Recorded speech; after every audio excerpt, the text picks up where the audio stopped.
Hola, mi nombre es Steven Rivas, soy estudiante de tercer semestre de Medicina de la Universidad Remington de la ciudad de Medellín. En el día de hoy nos encontramos aquí con la señora Diana. Vamos a tomar los signos vitales y hacer una serie de exploraciones físicas. Los signos vitales son unas variables que se deben tomar en cualquier circunstancia, ya sea hospitalización, urgencias, consulta externa o en este caso ambiente externo. ¿Cuáles son esos signos vitales? Pulso, presión arterial, temperatura, frecuencia respiratoria, saturación de oxígeno y las medidas antropométricas. El pulso, vamos a describir una serie de características que en este caso vamos a palpar las arterias radiales de ambos brazos, porque todas estas características deben ser simétricas. Vamos a empezar por su anatomía, que estas arterias no se perciban sus bordes, sean de recorrido rectilíneo y sean blandas. En caso tal que no cumpla con estas características, podemos sospechar de una arteriosclerosis o placas de ateromas. Luego vamos a hablar de la frecuencia, que son los latidos percibidos por un minuto, o también se le conoce como frecuencia cardíaca. También vamos a hablar sobre su ritmo, que es ese periodo de tiempo constante que debe de haber entre una pulsación y otra. Y por último, la amplitud, que también debe ser simétrica en ambos brazos, porque en caso tal que no sean simétricas podemos sospechar de enfermedades arteriales obstructivas, tal cual como la disección aórtica o el aneurisma aórtico. Bueno, entonces le pedimos a la paciente que por favor nos dé sus miembros superiores. Vamos a palpar las arterias radiales de ambos brazos y contamos por 30 segundos.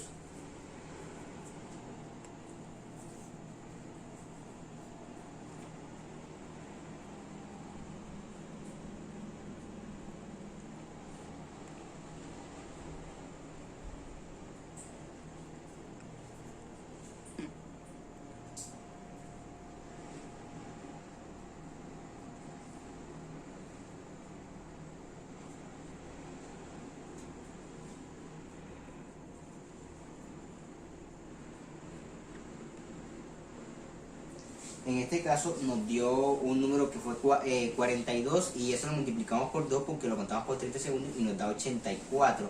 Entonces se encuentra en el rango normal, que en el caso de los adultos es de 60 a 100.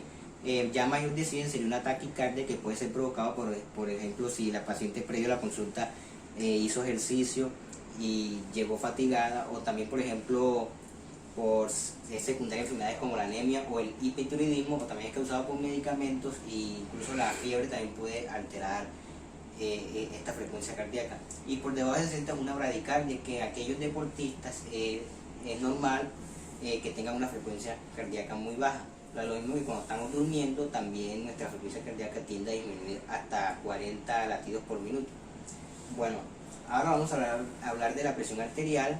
En la presión arterial se define como la presión en la que se encuentra contenida la sangre dentro de las arterias.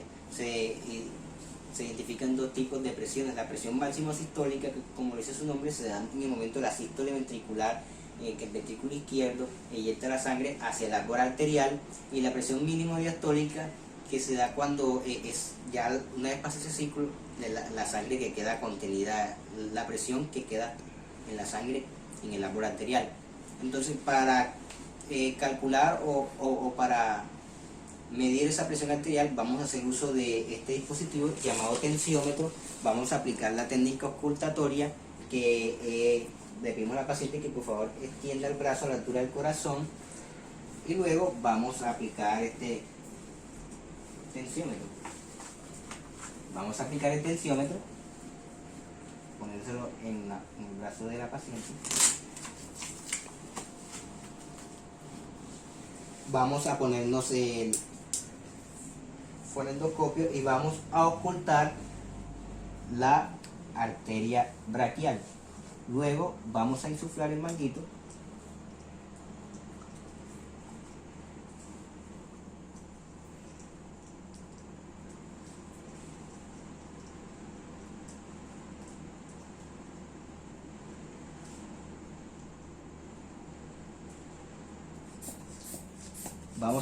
Vamos a ir insuflando hasta que ya dejemos de percibir los latidos, y luego insuflamos otros 20 milímetros de mercurio más, y vamos a ir desinsuflando lentamente.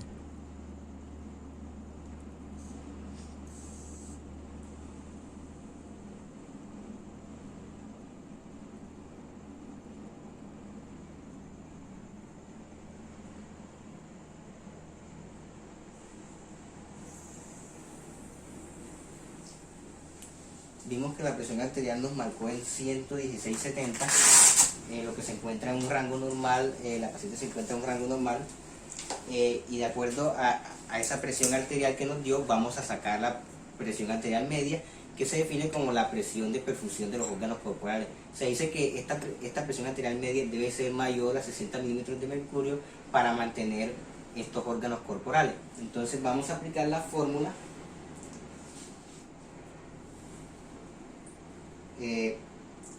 Entonces sería 2 por presión arterial diastólica, que nos dio 70, eso nos da 140, y de 140 le vamos a sumar la presión arterial sistólica, que nos dio 116, y eso nos da 256, y eso lo vamos a dividir entre 3, lo que nos da 85.33. O sea que la paciente tiene una buena perfusión, una buena presión arterial media. Una vez dicho esto, vamos a hablar ahora de la temperatura. En la temperatura se define como ese equilibrio entre la generación de calor y su liberación. Se hace mediante un dispositivo que se llama termómetro de mercurio, pero en este caso, como no contamos con él, vamos a simular que esto es un termómetro de mercurio. La temperatura varía mucho dependiendo de la zona del cuerpo. Por ejemplo, a nivel bucal se dice que la temperatura es de 37.4, a nivel axilar es de 37, a nivel inguinal de 37.2 y a nivel rectal de 37.8. Bueno, entonces, ¿cómo haríamos este procedimiento para tomar la temperatura?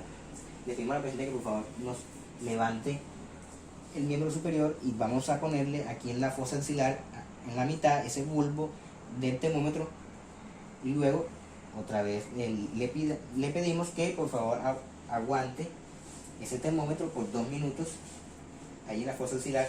Luego pasado de los 2 minutos, vamos a retirarle ese termómetro y ahí nos marcará en cuánto está esa temperatura.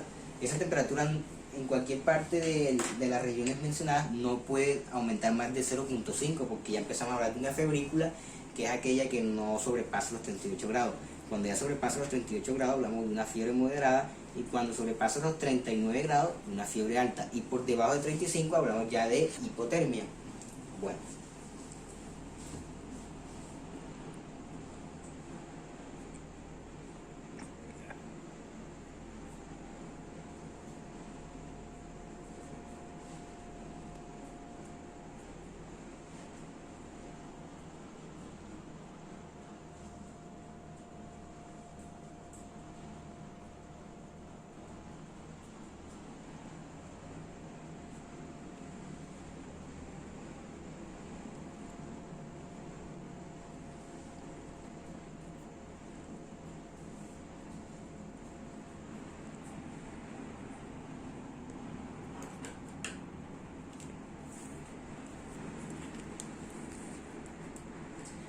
en este caso la paciente nos dio 16 respiraciones por minuto. Aquí medimos la frecuencia respiratoria. No le dijimos nada a la paciente porque al decirle ella nos puede alterar estos resultados y nos puede dar resultados falsos. Entonces 16 respiraciones por minuto se encuentra bien en el rango normal, que en el caso de un adulto es de 15 a 20 respiraciones por minuto. Cuando ya es mayor a 20 hablamos de una taquipnea, y cuando es menor de 12 a 10 respiraciones por minuto hacia abajo hablamos ya de una bradipnea. Ahora vamos a hablar de la saturación de oxígeno. Esa saturación de oxígeno se mide con un dispositivo llamado pulsioxímetro. Como no contamos con ello, vamos a explicar en qué regiones se haría y cómo lo haríamos. Se hace en los lóbulos de las orejas, o en las falanges de los dedos. Ponemos ese pulsioxímetro. Él nos va a proyectar una luz infrarroja que nos va a permitir calcular en cuánto está esa saturación de oxígeno ese oxígeno que es conducido por la hemoglobina. Idealmente debe ser del 100%. Cuando ya hay una disminución significativa de esa saturación de oxígeno, hablamos ya de alteraciones que requieren de mayor cuidado. Bueno, ahora vamos a hablar de las medidas antropométricas. Las medidas antropométricas es la talla y el peso de la paciente, que nos sirve para calcular o para ver el estado nutricional de la persona. Entonces, como en este caso no contamos con un dispositivo para pesar a la paciente, entonces le vamos a preguntar cuánto mide y cuánto pesa. Señora Diana, ¿cuánto mide y cuánto pesa? Peso 50 kilos y mido 1,50. Entonces, pesa 50 kilogramos y mide 1,50. Entonces, con base a ello vamos a sacar el índice de masa corporal, que consiste así. Es kilogramos por talla elevado a la 2. Como esta talla elevado a la 2, entonces multiplicamos 1,50 por 1,50. Y eso nos da 2.25. Ese 2.25 lo vamos a dividir, esos 50 kilogramos, entre 2.25. 2.25, eso nos da 22.22. Lo que nos muestra que la paciente tiene un ligero sobrepeso, pero no por ello representa un alto riesgo, por decirlo así, cardiovascular. Luego vamos a medir el perímetro abdominal. Le pedimos a la paciente que por favor se ponga de pie y que se levante un poco la blusa, se levante un poco la blusa, y vamos a calcular ese a nivel de por encima del ombligo. Vamos a hacer una circunferencia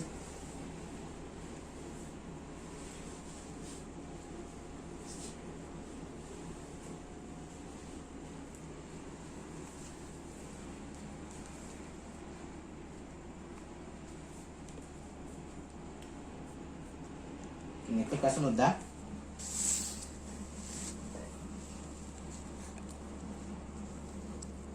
79,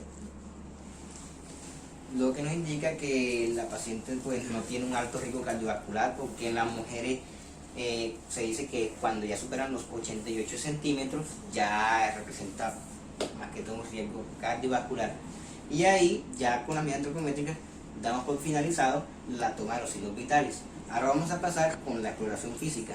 En la exploración física se deben seguir 4 pasos: la inspección, palpación, percusión y auscultación, pero vamos a ver que eso varía dependiendo de la zona que vayamos explorando. Vamos a empezar por la cabeza. En la cabeza se inspecciona, se palpa y se ausculta, no se percute. Vamos a empezar con la inspección, mirando la forma y tamaño del cráneo de la paciente, que tenga una forma y tamaño proporcional. También vamos a mirar si hay cambios en la coloración de la piel. Vamos a ver si hay signos de alopecia. Vamos a mirar la implantación del cabello.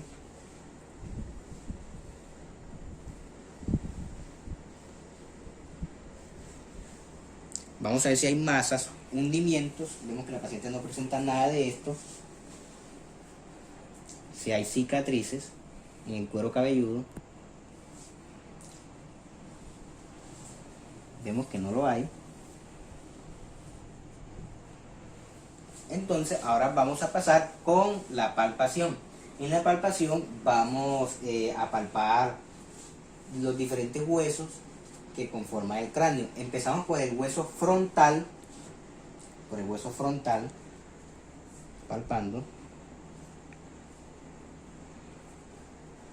Después pasamos a los parietales, al temporal, para mirar que si hay crepitación subcutánea, si hay presencia de tumores como lipomas, exostosis. Tocamos la región occipital.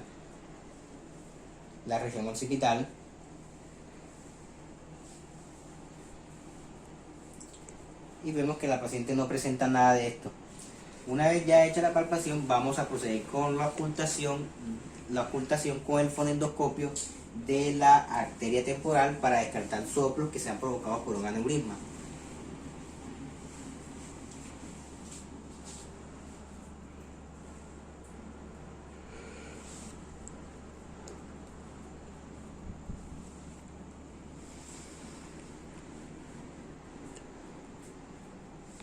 Luego la otra arteria temporal.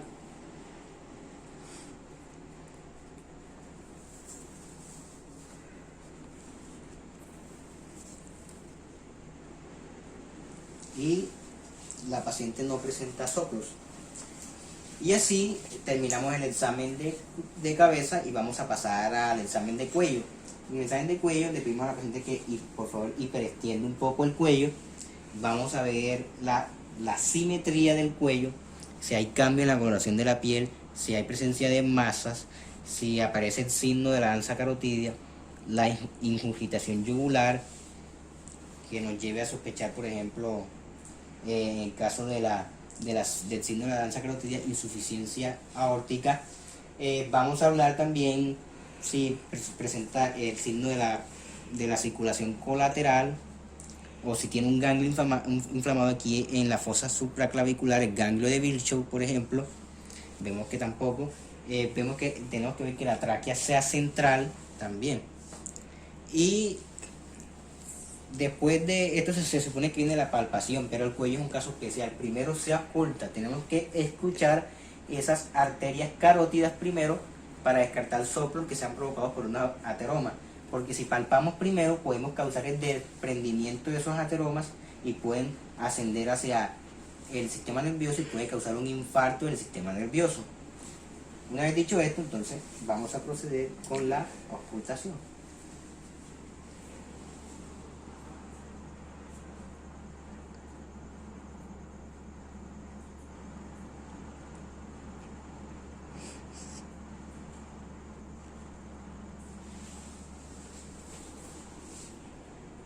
Ambas arterias carótidas deben ser ocultadas.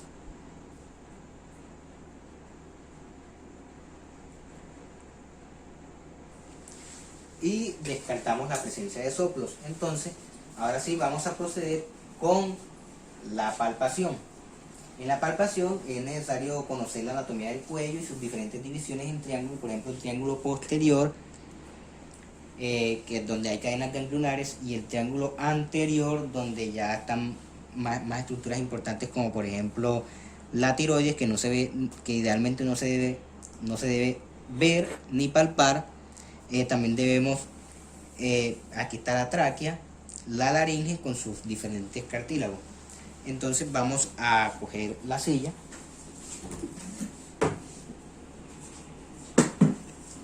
Le pedimos a la paciente que por favor se siente. Y vamos a proceder con la palpación. Los ganglios se dividen en diferentes niveles. Vamos a empezar por el nivel 1, formado por los ganglios submentonianos. Luego vamos a ir a los ganglios submandibulares. Los ganglios submandibulares. Luego la cadena yugular alta. Luego los preauriculares. Los retroauriculares.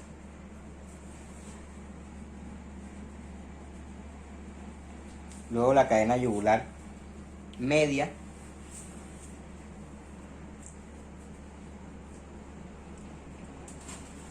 La cadena yugular media. Y baja. Luego la región del triángulo posterior. Luego las fosas supraclaviculares.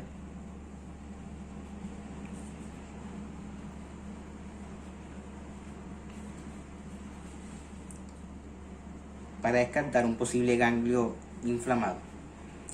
Luego vamos a proceder con, por ejemplo, ya vamos a aplicar la maniobra de Kerbein, que es para poder palpar la tiroides, la glándula tiroides. Le pedimos a la paciente que degluta.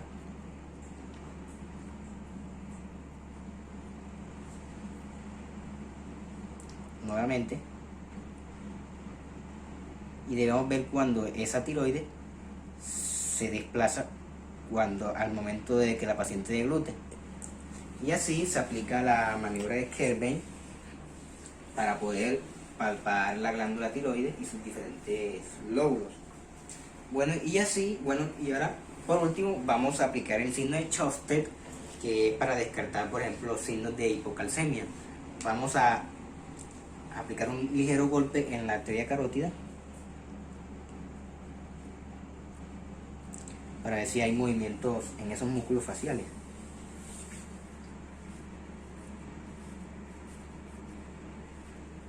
Bueno, entonces en este caso el signo de Schuster es negativo. Le pedimos al paciente que por favor ya se puede parar. Volvemos a ubicar la silla. Y ahora vamos a empezar con el examen de oído. Bueno, empezamos mirando, observamos el pabellón auricular. Vamos a mirar su forma, que estén todas las estructuras que conforman el pabellón auricular completas. Por ejemplo, aquí está el antihélice, el hélix, trago, antitrago y lóbulo, y acá la concha. Lo mismo con el pabellón auricular del lado contralateral: hélice, antihélix, trago, antitrago, lóbulo y concha. Tanto las estructuras, entonces no hay deformidades, no hay cambios en la coloración. Y también tenemos que ver la implantación de ese oído. ¿Cómo se hace? Mediante vamos a trazar una línea imaginaria desde el canto externo del ojo hacia la región occipital, y debemos ver que esa porción superior del pabellón auricular interrumpa esa línea imaginaria. Lo mismo hacemos con el del lado contralateral. Entonces tiene una buena implantación. Ahora vamos a proceder con la palpación, donde vamos a palpar esas diferentes estructuras. Le decimos a la paciente si le duele. No. Ejercemos presión sobre el trago. Lo jalamos. ¿Le duele? No. En caso tal que le duela, sospechamos de alguna infección. Ahora lo mismo hacemos con el oído contralateral. ¿Le duele? No. Lo jalamos. Hacemos presión sobre el trago. ¿Le duele? No. Listo. Entonces la paciente tiene por aparecer ese pabellón auricular sano. Después de que hagamos esto, vamos a aplicar una técnica que se llama la otoscopia, mediante un dispositivo que se llama otoscopio, que sirve para visualizar o evaluar el conducto auditivo externo y la membrana timpánica. Es un dispositivo que nos proporciona una imagen ampliada para poder ver con mayor claridad esas diferentes estructuras. Entonces, en el caso de los adultos, vamos a traccionar el pabellón auricular hacia atrás y hacia arriba para poder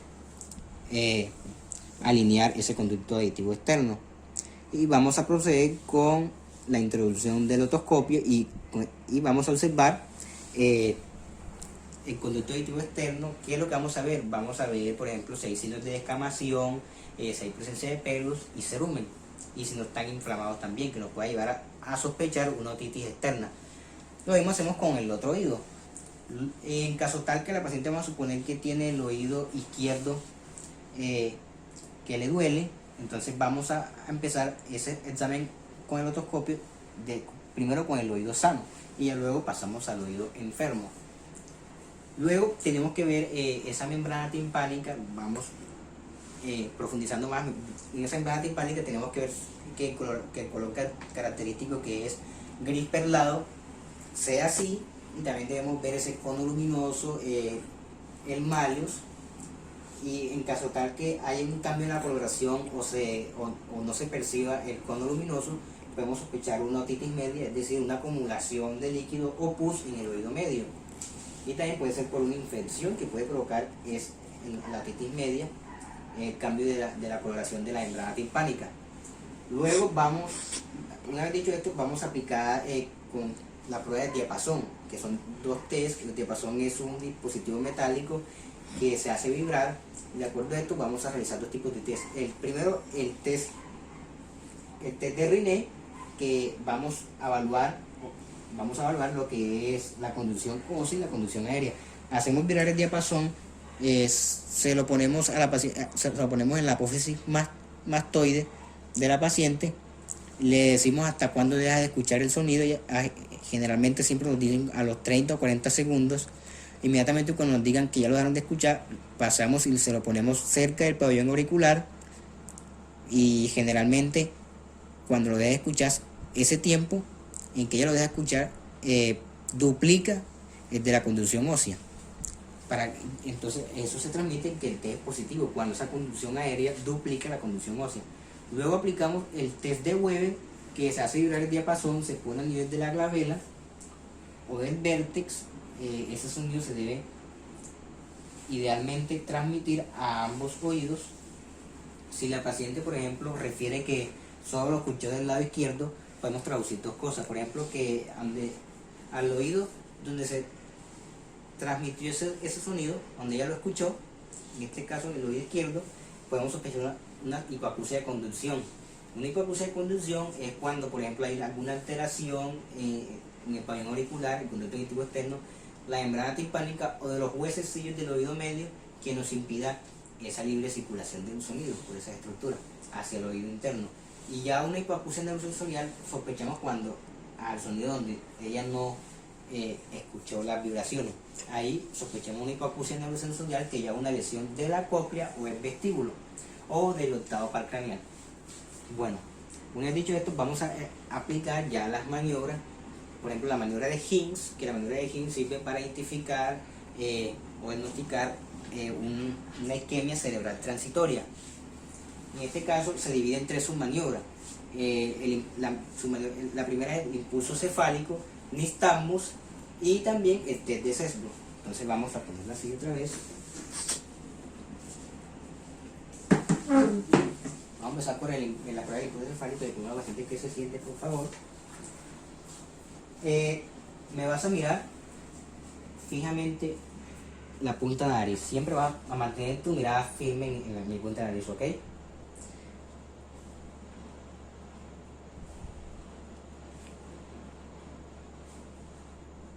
En este caso vemos que la prueba es negativa porque la paciente siempre mantuvo la mirada en mi punta de la nariz. Entonces es negativa. Ahora vamos a proceder con el nistagmus, que el nistagmus es esos movimientos oculares involuntarios que ocurren de manera rítmica, que se pueden percibir, por ejemplo, cuando la paciente cambia de posición. Eso también puede ser diagnosticado un tipo de vértigo. Bueno, ahora vamos a aplicar por último el test de sesgo, que consiste en taparle un ojo a la paciente y alternándonos. Y en esa alternancia debemos ver si hay pérdida de la mirada. En este caso la maniobra también es negativa. O sea que la paciente no tiene isquemia cerebral transitoria. Una vez dicho esto, vamos a aplicar ya las maniobras para identificar, por ejemplo, el vértigo posicional paroxístico benigno. Para identificar este tipo de vértigo, vamos a aplicar la maniobra de Diels-Hall-Pais. Le pedimos a la paciente que por favor se siente en la camilla con los pies extendidos.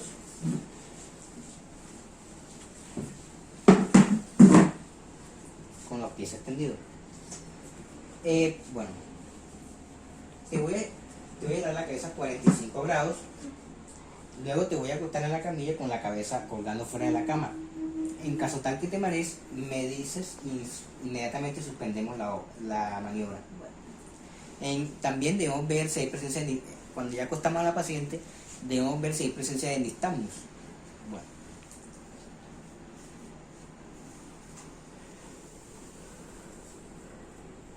Vemos si hay presencia de nistagmus. Esperamos unos 30 segundos.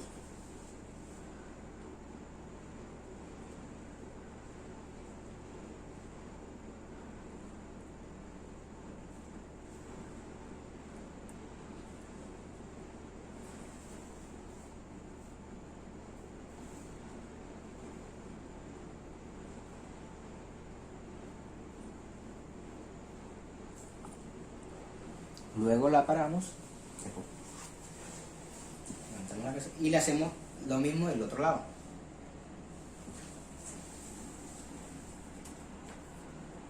$30 segundos.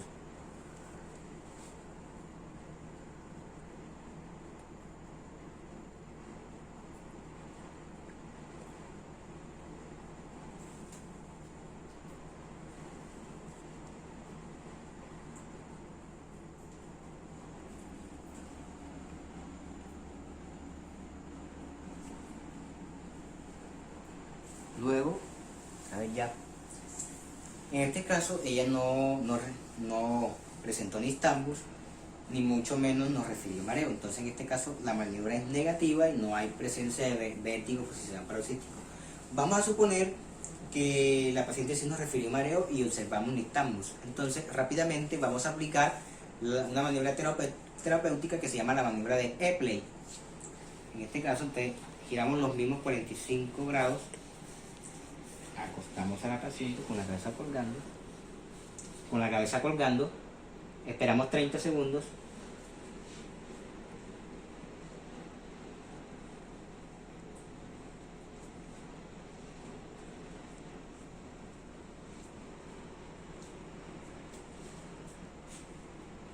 Rápidamente volteamos la cabeza 40 grados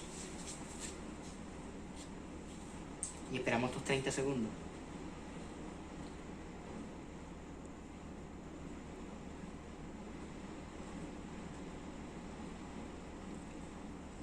Debe aparecer también nistagmus. Ahora vamos a pedirle que se ponga en decúbito lateral y seguimos girando esa cabeza y esperamos otros 30 segundos.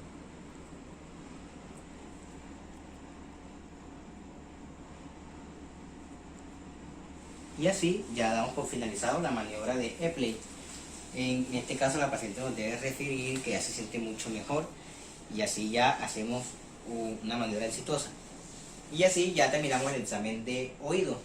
Ahora vamos al examen de nariz. En nariz vamos a empezar inspeccionando, por ejemplo, si hay cambio en la coloración de la piel también. Vamos a ver el tipo de nariz. En este caso la paciente parecería que tuviera un tipo de nariz romana. Vamos a ver si hay deformidades, si hay hundimientos o si tiene, por ejemplo, deformidades. Voy a dar un ejemplo. La nariz sencilla de montar, que puede ser provocada por la sífilis.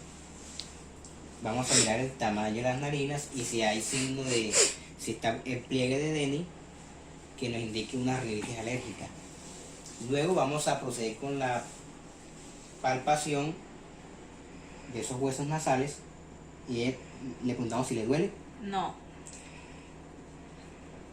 Los cartílagos nasales, ¿le duele? No. Y la nariz también debe ser lineal, debe ser que no esté desviada.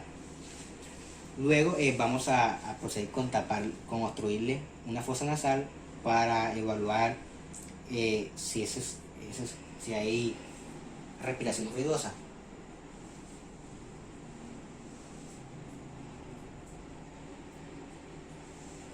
Listo, y ahora vamos a palpar los diferentes senos paranasales, empezando por los frontales. Por favor, acerquen. Los senos frontales. ¿Le duele? No. Los etmoidales. ¿Le duele? No. Y los maxilares. ¿Le duele? No. Bueno, en este caso también descartamos sinusitis. Aquí también, al igual que en oído, vamos a aplicar con un dispositivo que se llama rinoscopio. Vamos a mirar esas estructuras internas de la cavidad nasal. En este caso el tabique, vamos a mirar la integridad del tabique, su color característico rosado. Mirar si hay perforación del tabique. Mirar también esos cornetes inferiores, a ver su tamaño y su coloración. Para eso sirve el rinoscopio. Luego ya vamos a proceder con las diferentes maniobras. La primera maniobra viene siendo la de transiluminación, que en este caso, como no contamos con una linterna que nos proyecte una luz adecuada, te vamos a explicar cómo se hace. Con una linternita vamos a proyectar luz a nivel de la cara interna del borde supraorbitario, o la cara medial, perdón, y tapamos con una mano, y tenemos que ver que esa luz se proyecte en una pequeña parte del hueso frontal. Lo mismo hacemos con la evaluación de los senos maxilares. ¿Esto para qué? Para descartar alguna sinusitis. Proyectamos luz a nivel del seno maxilar. Le pedimos al paciente que por favor abra la boca y tenemos que mirar que esa luz se proyecte en el paladar duro. Listo. Luego vamos a aplicar la maniobra, la prueba del espejo. Le vamos a pedir al paciente que respire aquí a nivel del espejo. Debemos mirar que haya simetría en esa liberación de gas. Vemos que sí la hay, es simétrica. Esto para evaluar la permeabilidad de la cavidad nasal y si hay obstrucción. Y por último vamos a aplicar la maniobra de Kotle, que consiste en esto. Respira mejor. ¿Esto para qué? Para ver si hay una insuficiencia de las válvulas nasales. Y así damos por finalizado el examen físico de nariz. Ahora vamos a pasar a boca. En boca vamos a empezar mirando los labios, la integridad de los labios, si hay asimetría. Vamos a mirar también, por ejemplo, el grado de hidratación y la integridad como tal de esos labios, si hay presencia de úlcera o por ejemplo manchas de Fordyce. Luego vamos a proceder con ponernos los guantes.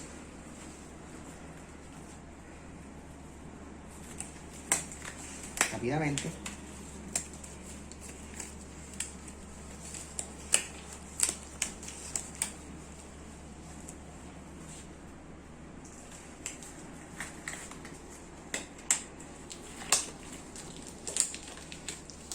Vamos a ponernos el tapaboca con medida de bioseguridad y vamos a hacer uso del bajalenguas, de un bajalenguas. Bueno, hiperextienda el cuello, por favor, abra la boca y aquí vamos a evaluar las diferentes estructuras ya de la cavidad oral. Entonces primero vamos a empezar por los carrillos, vamos a ver la coloración de esos carrillos. Debemos ver que no hayan, por ejemplo, manchas de Koplik que nos lleva a sospechar sarampión, y manchas blancas, por ejemplo, que nos pueda manchas blancas depende, por ejemplo, si a raspado con bajalenguas no se desprenden, podemos sospechar de una leucoplasia, que es una lesión premaligna. Lo mismo hacemos con el carrillo del otro lado y miramos esa desembocadura del conducto externo de la glándula parótida. Después vamos a pasar mirando las encías, que no estén inflamadas, que no tengan presencia de pus o que no tengan manchas, o tampoco que estén hipertrofiadas. Lo mismo hacemos con la parte de arriba. Vemos que tienen una coloración característica. Después pasamos a ver los dientes. Vamos a ver si los dientes están completos, si no hay ausencia de ellos, y también el tamaño de los mismos. Bueno, le pedimos a la paciente que por favor saque la lengua, la levante, saque la lengua, o sea, la levante hacia arriba, afuera y hacia arriba. Eso. Hacia la derecha, hacia la izquierda, hacia abajo. Y esto para mirar si hay buenos movimientos linguales, que aquí descartamos que haya, por ejemplo, alguna lesión del 12º par craneal. También saque la lengua, vamos a mirar si está desviada también. Miramos el tamaño de la lengua, vemos que no tiene una lengua muy grande. Vamos a ver el color de la lengua, la coloración, si hay, por ejemplo, manchas blancas. Tampoco hay. Bueno, ahora le pedimos que por favor baje la lengua.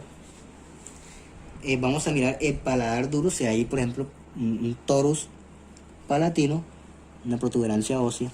Luego le pedimos que baje la lengua. Bájela.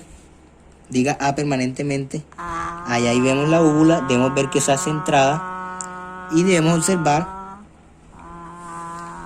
Bajen por favor un poco más la cámara. Y debemos observar la úvula y también si está centrada y su forma, si es bífida, si es bifurcada. También no alcanzamos a ver las amígdalas, la paciente como que no tiende a tener una buena depresión de la lengua, no alcanzamos a percibir muy bien las amígdalas palatinas, a ver si estaban hipertrofiadas o si eran visibles. Y medio alcanzamos a analizar la orofaringe, pero no pudimos dar, por ejemplo, un argumento rígido sobre si hay paso de sangre o de pus, que nos lleva a sospechar de una sinusitis o una hemorragia nasal posterior. Y así vamos a pedir otra vez que abra la boca, por favor, levante la lengua. Por último vamos a mirar el piso de la lengua, a ver si hay presencia de úlceras. A ver si hay presencia de úlceras, tampoco lo hay. Lo que vemos que la paciente no tiene nada extraño en la cavidad nasal, la cavidad oral. Listo, ya puede cerrar la boca. Y por último vamos a finalizar con el examen de ojo. vamos a finalizar con el examen de ojo. Bueno, vamos a empezar con las cejas. Tenemos que ver que las cejas estén completamente íntegras, que tenga cabeza, cuerpo y cola. Tiene unas muy buenas cejas. Y luego vamos a pasar con los párpados. Vamos a ver si esos párpados están inflamados, si hay presencia de placas amarillentas, si hay tosis palpebral. Le pedimos al paciente que por favor cierre los ojos. Miramos que ese cierre sea completo, ese cierre de la hendidura palpebral sea completo. Por favor, vuelva a abrir los ojos. Vamos a evaluar también las pestañas. Por favor, aquí tienen que acercar cerca aquí, muy cerca, para que la profesora pueda ver muy bien esos globos oculares. Luego vamos a pasar con vamos a ver la implantación de esas cejas. Están muy bien implantadas. Luego ya vamos adentrándonos al globo ocular. Vamos a empezar por la esclera. La esclera es transparente y es esa membrana mucosa que recubre la conjuntiva. La conjuntiva es esa membrana mucosa transparente que recubre la esclera, que es esa parte blanca del ojo. Esa parte blanca del ojo. La conjuntiva tenemos que ver que no esté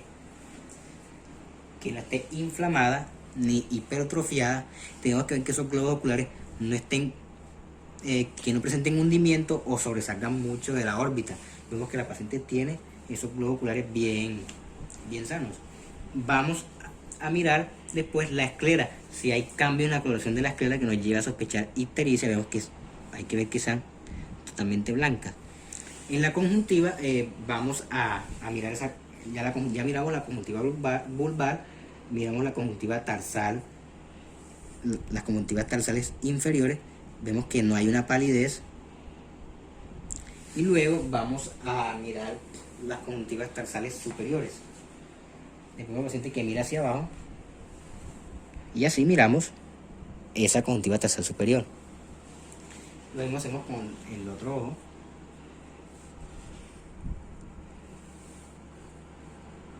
Miramos esa conjuntiva tarsal superior que está completamente sana, no está tan pálida que nos pueda llevar a sospechar anemia. Una vez analizada ya la conjuntiva y la esclera, que tampoco debe tener manchas y tampoco debe tener también la coloración de la esclera, vamos a mirar ya lo que es la córnea. La córnea a simple vista no se ve. En este caso voy a explicar cómo, en caso de que tuviéramos los medios, pudiéramos evaluar la córnea. Existe un test que se llama test de fluoresceína. Es un pigmento que se le aplica en el globo ocular a la paciente. Le pedimos que parpadee unas 5 o 6 veces para que ese pigmento se logre esparcir por todo el globo ocular. Y luego vamos a apagar las luces y a aplicarle como una luz de cobalto, y hay que ver si esa fluorescina es evidente en la córnea. Si es evidente, podemos sospechar que la córnea tiene su epitelio expuesto. Bueno, vamos a mirar, acérquenos nuevamente, cerca. Vamos a mirar las pupilas. Esas pupilas es ese punto negrito que se ve en el centro, que se contraen y se dilatan a los estímulos lumínicos. Tenemos que ver que estén centradas, tenemos que ver su forma. También tenemos que, alumbren por favor bien, tenemos que ver que estén centradas, su forma, y por ejemplo que no haya alteraciones ante el estímulo lumínico. Vemos el iris es el que le da el color al ojo. Tenemos que ver que no hay una heterocromía. También que en el iris no se presencien, por ejemplo, que no se presencien unas pequeñas pecas ni tumores que nos lleven a sospechar ya un cáncer. Tenemos que aplicar este estímulo lumínico desde un lado, y así para evaluar el grado de longitud de la cámara anterior. Si esa luz sobrepasara o se acercara mucho a la pupila, ahí diríamos que la paciente tiene una cámara anterior estrecha. Por eso también debemos de ver si hay presencia de ifema y de hipopium. Bueno, también vamos a aplicar, vamos a mirar esos reflejos pupilares aplicándole una luz, vamos a evaluar el reflejo fotomotor directo y el consensual. Entonces empecemos. Por favor, proyecten de frente. Vamos a mirar ese reflejo fotomotor, a alumbrar el ojo.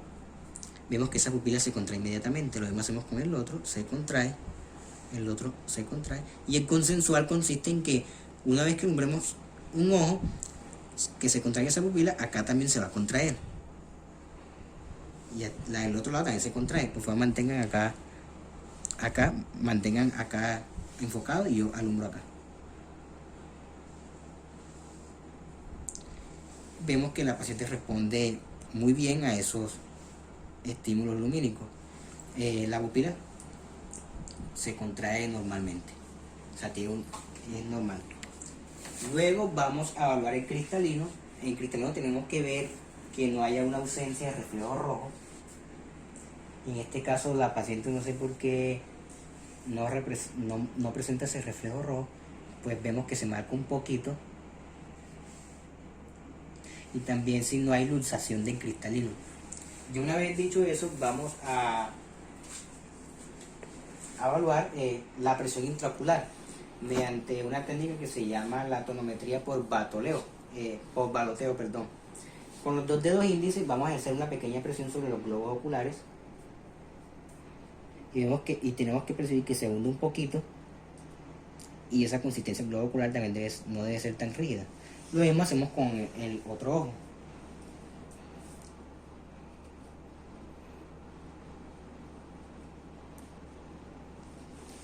Eso para medir la presión intraocular, si en caso tal que esté muy elevada, esos globos oculares se van a sentir un poco rígidos. Y a eso podemos sospechar de glaucoma, con el mero hecho de hacer esta técnica. Luego ya vamos a hablar del campo visual. En campo visual vamos a aplicar un método que se llama campimetría por confrontación. En este caso la paciente se va a sentar en una silla y yo me voy a sentar al frente de ella.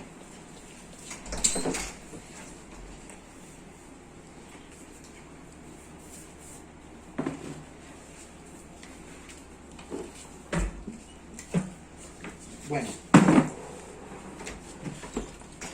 en el campo, vamos a ver si la paciente ve en todos los campos visuales, nasales y temporales.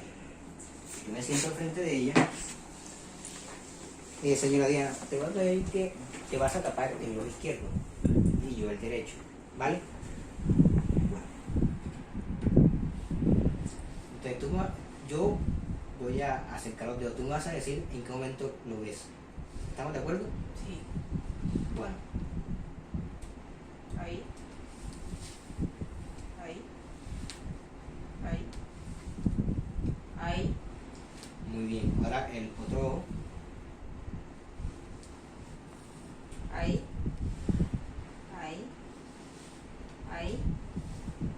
Ahí. Muy bien. Así se hace una campimetría por confrontación. Evaluamos todos los campos visuales, tanto temporales como nasales. Y la paciente vemos que no tiene ninguna alteración, no sospechamos de ninguna cuadrantorsia o una hemianopsia heterónima bitemporal, binasal, tampoco una menopsia homónima izquierda o derecha respectivamente. Y ahora vamos a aplicar el test de Kirchberg. Ese test de Kirchberg, le pedimos a la paciente que otra vez se siente, por favor. Y en el test de Kirchberg es para identificar, por ejemplo, un tipo de estrabismo. Vamos a alumbrar de frente, por favor, aquí, eso, aquí. Alumbrar mírame la punta de la nariz. Alumbramos con una linterna y tenemos que ver que ese puntico luminoso esté dentro de la pupila o en el centro de la pupila, que nunca salga. ¿Y eso para qué? En caso tal que ese puntico se saliera mucho de la pupila, podríamos sospechar un estrabismo. Y ya, por último, vamos a evaluar, vamos a hacer evaluar los movimientos oculares. Le pongo la persona que otra vez se siente. Y rápidamente con un lapicero vamos a evaluar los diferentes movimientos oculares.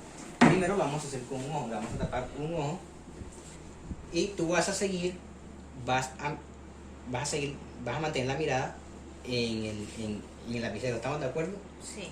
Bueno.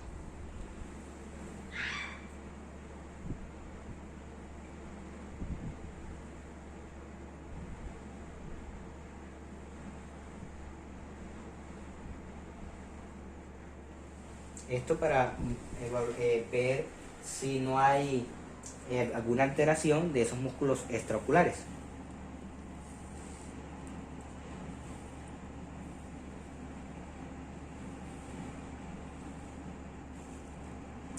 Y ya por último evaluamos ambos ojos.